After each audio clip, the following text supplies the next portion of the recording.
Super L निनोची तीव्रता वाढली, महाराष्ट्रात दुष्काळ फिक्स, शेतकऱ्यांनो सावधान। या तारखेआधी पेरणी कराल तर होईल प्रचंड नुकसान।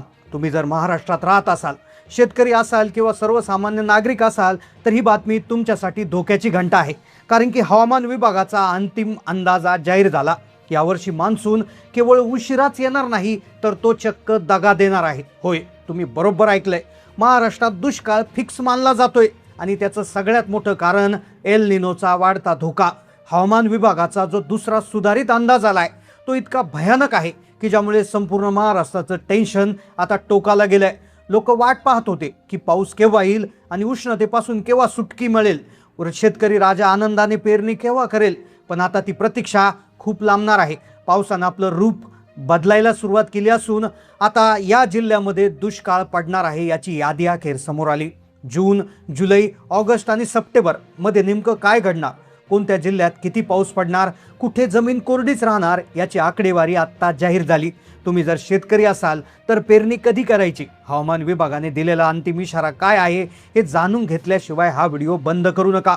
कारण की तुमची ही या वर्षातली सगळ्यात मोठी चूक ठरू शकते। आपण सगळ्यात आधी पाहतोय जिल्ह्यांची यादी, ज्यामध्ये कोणत्या जिल्ह्यात दुष्काळ पडतोय, कोणत्या जिल्ह्यात प्यायला पाणी उरणार नाही, कुठे सर्वाधिक उष्णतेचा धोका आहे, टप्प्याटप्प्याने माहिती आपण घेतोय। पहा, हवामान विभागाने संपूर्ण महाराष्ट्राला दिला धोक्याचा इशारा। कारण की मान्सूनचा अंतिम अंदाज आता जाहीर झालाय।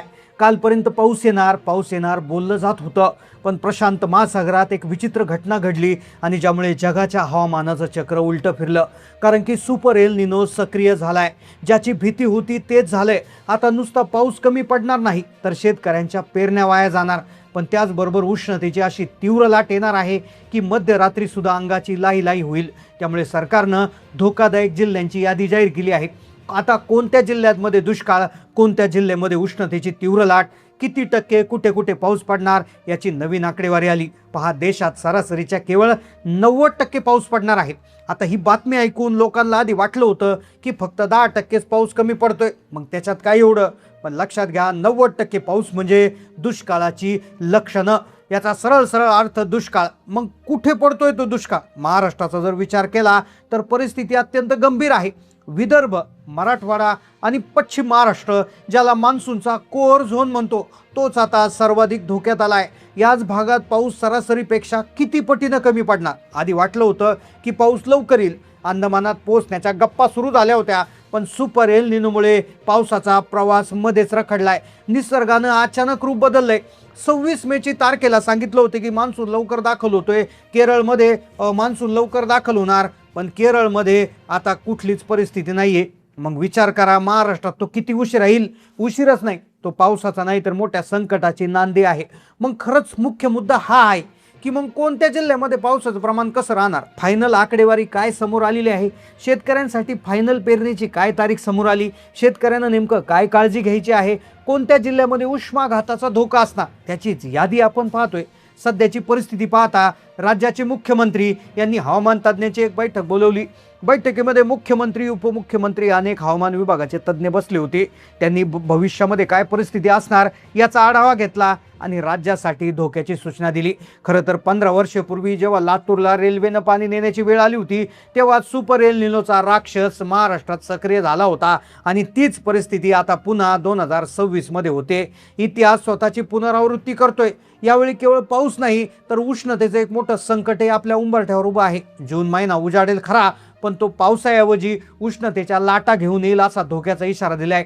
दिवसा उन्हाच्या झळा, रात्रीचा असह्य उकाडा यामुळे मानव जीवन विस्कळीत होणार। लक्षात घ्या, जेव्हा जून महिना सुरू होणार आहे तेव्हा पाऊस येणार नाही तर उष्णता त्याच्या आधी येणार। उष्णतेची तीव्रता इतकी वाढणार की रात्री देखील दुपारसारखी उकाडा जाणवणार आहे। त्यामुळे महाराष्ट्रासाठी हा फक्त पावसाच्या अनुपलब्धतेचा हे नसून तर उष्णतेच्या लाटेचा धोका आहे। त्यामुळेच रात्रीची झोप लोकांची उडणार। महाराष्ट्रात तब्बल 21 जिल्ह्यामध्ये दुष्काळ पडणार असल्याची माहिती समोर आली। आता हे 21 जिल्हे रेड झोनमध्ये टाकण्यात आले, जिथे 0 किंवा नगण्य पाऊस असेल। अशा वेळी सरकारने आतापासूनच चारा छावण्या आणि पाणी पुरवठ्याचं नियोजन करायला सुरुवात केली आहे। जर आभाळातून पाणीच पडलं नाही तर धरणं कशी भरणार? आणि धरणं रिकामी राहिली तर आपली जनावरं कशी जगणार हा प्रश्न आता प्रत्येकाच्या मनात घर करून बसला. मग तुमच्या जिल्ह्यात पावसाचा खंड किती दिवस असेल? उष्णतेचा पारा 47 अंशाच्या पार कधी जाणार? महाराष्ट्राच्या कोणत्या भागात पाणी कपातीचे आदेश दिले? चला जाणून घेऊया. हवामान विभागाच्या 7 मॉडेलचा अभ्यास केला असता 7वं मॉडेल महाराष्ट्रासाठी अत्यंत भीतीदायक आहे. ज्या मॉडेलनुसार मान्सूनच्या सुरुवातीला म्हणजे जूनच्या पहिल्या 15 पाऊस अतिशय कमी दिसेल, पण तो केवळ एक आभास असेल. खरा धोका तर जुलै, ऑगस्ट आणि सप्टेंबरमध्ये दडलाय. या 3 मुख्य महिन्यामध्ये पावसाचं प्रमाण अत्यंत कमी. सलग आणि सर्वदूर पडणारा पाऊस हा स्वप्नवत ठरणार.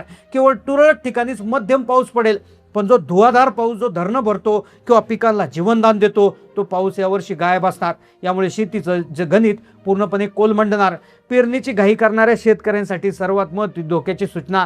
अनेक शेतकरी पहिल्या दिवसापासूनच पहिल्या सरीपासून पेरणीची घाई करतील, पण यावर्षी तसं करणं म्हणजे आत्मघात ठरणार. कारण पहिल्या पावसानंतर मोठा खंड पडणार आहे आणि त्यात तुमचं महागडं बियाणं, खतं, बियाणे सगळे मातीमोल होऊ शकतात.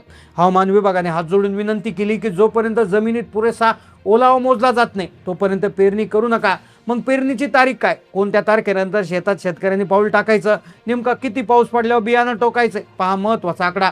आता सगळ्यात महत्त्वाचा प्रश्न, पेरणी कधी करायची? हवामान खात्याने 15 ते 25 जून या दरम्यानची वेळ अंदाजित केली होती, पण आता परिस्थिती बदलू लागली. पण एक रूल लक्षात ठेवा, आता जर पाऊस त्या ठिकाणी सुरू झाला, आता खरं तर विदर्भ त्याचबरोबर पश्चिम महाराष्ट्र आणि मराठवाडा याच्यामध्ये पावसाचं प्रमाण अतिशय कमी राहण्याचा धोका त्याच्यामध्ये वर्तवला गेला आहे. मग आता जर त्याच प्रमाणात जर पाऊस कमी झाला तर तो पाऊस जर कमी झाला तर तुमच्याकडे तुम्ही परिस्थिती पाहून त्या ठिकाणी निर्णय घ्यायचा. मग कशा पद्धतीने निर्णय घ्यायचा? जर तुमच्या शेतामध्ये पाऊस पडला आणि पाऊस पडल्यानंतर तुम्ही काय करायचं? शेतामध्ये कुठेतरी खड्डा करायचा. त्या खड्ड्यामध्ये तुम्ही मोजपट्टी घ्यायची आहे आणि त्या पट्टीनं तुम्हाला मोजायचं आहे. आता काय मोजायचं? तर ओल मोजायची. ओल म्हणजे काय की साधारणपणे पाणी किती फूट खाली गेलंय, ओलावा किती फूट खाली गेलाय हे तुम्हाला स्पष्टपणे मोजायचं आहे. मग त्यासाठी तुम्ही खड्डा खोदा. एखाद्या काठीच्या मदतीनं किंवा साधारणपणे टेप आणू शकता किंवा जी कागदांवर रेषा मारण्याची जी स्केल असते, पट्टी असते, तर ती घ्यायची आहे. साधारणपणे 75 मिलीमीटर ते 100 मिलीमीटर ओल गेली पाहिजे. इतका जर पाऊस झाला असेल तरच तुम्ही पेरणी करायची आहे. तर अशा स्पष्ट सूचना या हवामान विभागाकडून देण्यात आल्या. त्यामुळे या बातमीला किंवा या गोष्टीला तुम्ही हलक्यात घेऊ नका. आता कुठे कुठे कशा कशा पद्धतीने हे राहणार तर लक्षात घ्या. स्पष्टपणे सांगितलं की जूनमध्ये उकाडा प्रचंड वाढणार आहे. ब्रह्मपूर, चंद्रपूर त्याचबरोबर अकोला या शहरांमध्ये मोठ्या प्रमाणावर त्या ठिकाणी उष्णता वाढणार आहे. या कठीण काळात नागरिकांनी सावध राहण्याची गरज आहे. 12 ते 4 वेळा शेतात किंवा उन्हात जाणं टाळा. डोक्याला रुमाल बांधा. जास्तीत जास्त पाणी प्या. आहार हलका घ्या.